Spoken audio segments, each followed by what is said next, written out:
Hello friends, मैं हूं सचिन ब्रह्मवंशी और आपके अपने यूट्यूब चैनल एक्सेल इंग्लिश पर आपका स्वागत है।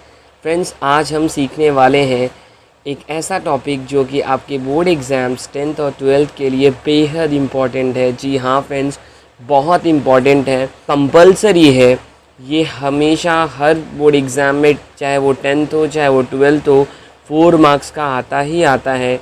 और वो टॉपिक है फ्रेंड्स, जी हाँ फ्रेंड्स, आपने बिल्कुल सही समझा, वो टॉपिक है लेटर राइटिंग। और फ्रेंड्स, आपके 10th और 12th के बोर्ड एग्ज़ाम्स में हमेशा फॉर्मल लेटर ही पूछा जाता है और फॉर्मल लेटर में जॉब एप्लीकेशन पे या फिर कंप्लेंट पे लेटर आते हैं।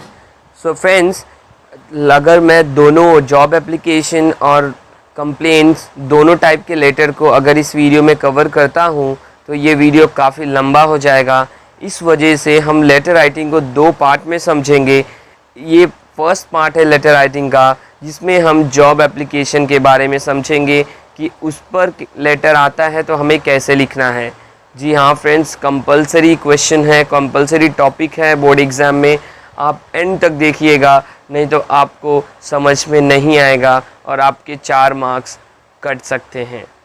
फ्रेंड्स, जो बोर्ड एग्ज़ाम्स में एवरी ईयर जो लेटर राइटिंग का क्वेश्चन आता है वो कुछ इस तरह से आता है कि आपको एक एडवर्टाइजमेंट दिया रहेगा और उसमें जो सिचुएशन दिया रहेगा उस हिसाब से आपको लेटर लिखना होता है।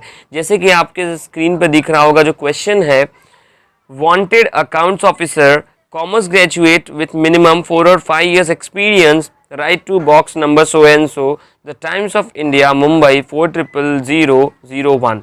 तो देखिए, ये एक दिया हुआ है सिचुएशन कि किसी कंपनी या फर्म को एक अकाउंट्स ऑफिसर की ज़रूरत है और वो कॉमर्स ग्रेजुएट होना चाहिए और मिनिमम 4 to 5 years का उसका एक्सपीरियंस होना चाहिए।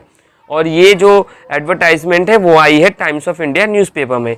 तो फ्रेंड्स, अब इस एडवर्टाइजमेंट के बेस पे कैसे लिखना है हमें लेटर, वो मैं आपको बताने वाला हूँ। तो चलिए फ्रेंड्स, समझते हैं। सबसे पहले जो लेटर का रूल होता है कि सबसे पहले आपको अपना एड्रेस लिखना होता है, अपना नाम लिखना होता है, यानी कि जो लेटर लिख रहा है उसका एड्रेस और उसका नाम लिखना होता है।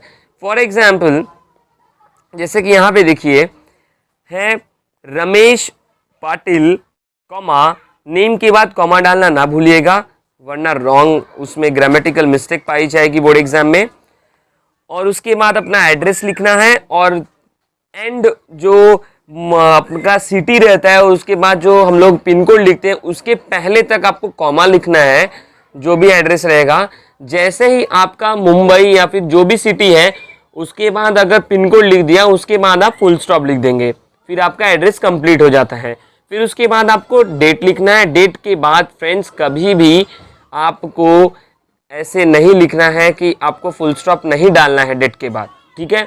आपको कुछ नहीं करना है, उसके बाद फुल स्टॉप नहीं डालना है, लेकिन आपको डेट ऐसे लिखना है। फॉर एग्जांपल, अगर 31 मई 2020 को आप लिख रहे हैं लेटर, तो आपको लिखना है 31 मई 2020। आप ऐसे नहीं लिख सकते कि 31/05/2020। ये रॉन्ग वे है फ्रेंड्स, ऐसे नहीं लिख सकते। आपको ऐसे ही लिखना है 31 मई 2020 और 31 मई के बाद कॉमा लगाना ना भूलिएगा, वरना ग्रामेटिकल मिस्टेक आ जाती है। फिर उसके बाद एक लाइन लीव करना है। देन आपको उसके बाद उस बंदे का या फिर उस फर्म का एड्रेस लिखना है जिसे आप लेटर लिख रहे हैं, यानी कि रिसीवर्स एड्रेस। इसके पहले आपने सेंडर्स एड्रेस लिखा, यानी कि आप जो लिख रहा है उसका एड्रेस आपने लिखा, और अब आपको लिखना है जिसे आप लिख रहे हैं, जिस पर्सन को या फिर कंपनी को, उसका एड्रेस लिखना है। तो सबसे पहले हम 1 लाइन लीव करेंगे, उसके बाद लिखेंगे जिसे लिख रहे हैं, तो हम एडवर्टाइजर को लिख रहे हैं क्योंकि एडवर्टाइजमेंट में हमने देखा टाइम्स ऑफ इंडिया के ये।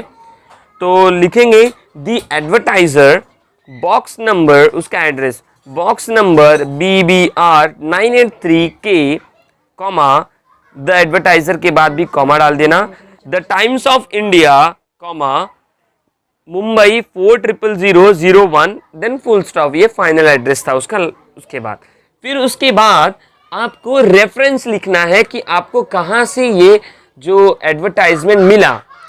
तो रेफरेंस में लिखना है your advertisement in the Times of India dated 25 मई 2020, यानी कि आपको 25 मई को आपने जो एडवर्टाइजमेंट टाइम्स ऑफ इंडिया में किसी कंपनी या फर्म ने डाली थी वो आपने देखी, इसी बेस पर उसी के रेफरेंस में आप लिख रहे हैं ये लेटर।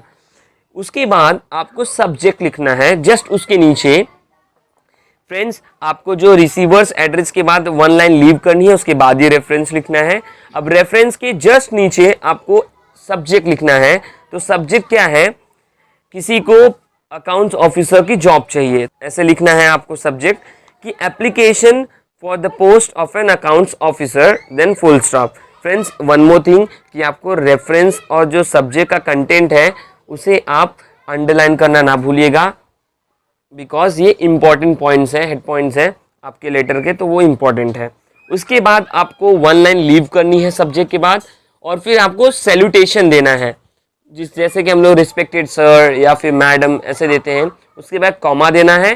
देन उसके बाद आपको जस्ट उसके नेक्स्ट लाइन से आपको बॉडी ऑफ लेटर स्टार्ट करनी है, यानी कि लेटर का कंटेंट मैटर लिखना है। फ्रेंड्स, एक बात और बता दूं कि इस लेटर में आपको कोई भी मार्जिन नहीं छोड़नी है। जी हाँ फ्रेंड्स, आपको कोई भी मार्जिन नहीं छोड़नी है।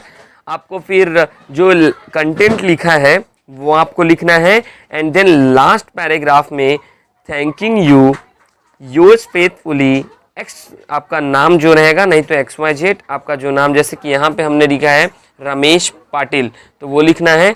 And then at the end enclosures, enclosures में यानी कि आपने जो डॉक्यूमेंट्स आपके लेटर के साथ अटैच किए हैं वो लिखना है।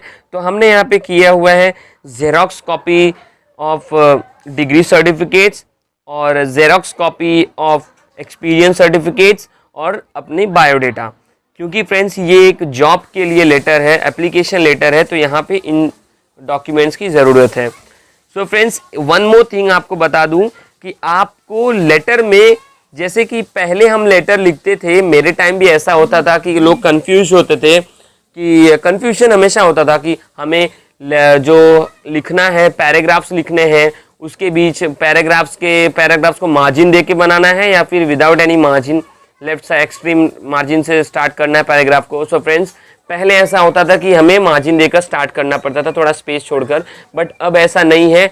न्यू जो मॉडिफाइड स्टाइल है लेटर लिखने का, उसके अकॉर्डिंग आपको कोई स्पेस नहीं छोड़नी है। And one more thing friends, आपको पैराग्राफ के बीच में कोई लाइन भी नहीं छोड़नी है। जैसे ही आपका एक पैराग्राफ खत्म हुआ, उसके जस्ट नीचे मार्जिन को टच करते हुए आपको नेक्स्ट पैराग्राफ स्टार्ट कर देना है। सो फ्रेंड्स, इस तरह से आपको लेटर लिखना है। और जो मैंने कंटेंट आपको दिया है एप्लीकेशन लेटर के लिए, जॉब एप्लीकेशन लेटर के लिए, इस वीडियो में आप जो सामने दिख रहा है आपके स्क्रीन पर, अगर आप वो किसी भी जॉब एप्लीकेशन, किसी भी पोस्ट के लिए जॉब एप्लीकेशन लेटर लिखने के लिए आता है बोर्ड एग्जाम में या फिर किसी भी एग्जाम में, आप डिक्टो कंटेंट लिखिएगा फ्रेंड्स। बस आपको जो डिग्री है वो आपको पोस्ट के हिसाब से, पोजीशन के हिसाब से चेंज करनी है, और आपको जो पोस्ट है वो चेंज, यानी कि देखिए यहाँ पे सब्जेक्ट में तब ऐसे आ जाएगा कि application for the post of an, for example अगर अकाउंट्स टीचर है तो अकाउंट्स टीचर हो जाएगा, अगर इंग्लिश टीचर है तो इंग्लिश लेक्चरर है तो इसका सब्जेक्ट हो जाएगा कि application for the post of an English teacher. तो इस तरह से आपको चेंज करना है फ्रेंड्स, बाकी पूरा सेम टू सेम आपको डिक्टो कॉपी कर देना है। यानी कि फ्रेंड्स, जी हाँ फ्रेंड्स, आपने बिल्कुल सही समझा। अगर आप ये रट्टा भी मार के जाते हैं एग्जाम में, अगर अच्छे समझ के जाते हैं या फिर याद करके भी जाते हैं और थोड़ा बहुत चेंजेस करके, आपको चेंज क्या करना है, सिर्फ पोस्ट चेंज करना है और डिग्री चेंज करनी है। यानी कि इंग्लिश पढ़ाने वाला बीए किया होगा, बैचलर ऑफ आर्ट्स, जो कॉमर्स का टीचर होगा वो कॉमर्स पढ़ा होगा, जो साइंस का टीचर होगा या फिर कोई इंजीनियर होगा उसने बीई किया होगा या फिर बीटेक की होगी। तो आपको ऐसे ही चेंज करके कुछ उसकी एजुकेशनल क्वालिफिकेशन चेंज करके और पोस्ट का नाम चेंज करके आपको सेम टू सेम पूरा डिक्टो लिखना है friends. So friends, I think आपको समझ में आ गया होगा कि कैसे आपको लेटर लिखना है। सो आई होप कि अगर आप ऐसे ही एग्जैक्टली लिख कर जाते हैं विदाउट एनी ग्रामेटिकल मिस्टेक, आपके पेपर में लिख के आते हैं, तो आपके एक भी मार्क्स नहीं कटेंगे फ्रेंड्स, और इसकी हम गारंटी लेते हैं। Thanks for watching this video. और आपको अगर ये वीडियो पसंद आया तो प्लीज़ इसे लाइक करिए, अपने फ्रेंड्स के साथ शेयर कीजिए ताकि उनका भी भला हो सके और उन्हें भी लेटर लिखना आ जाए। और फ्रेंड्स, अगर आप हमारे चैनल पे नए हैं so please don't forget to subscribe to our channel and please hit the bell icon so that you can get all the latest notifications of our video भी सबसे पहले।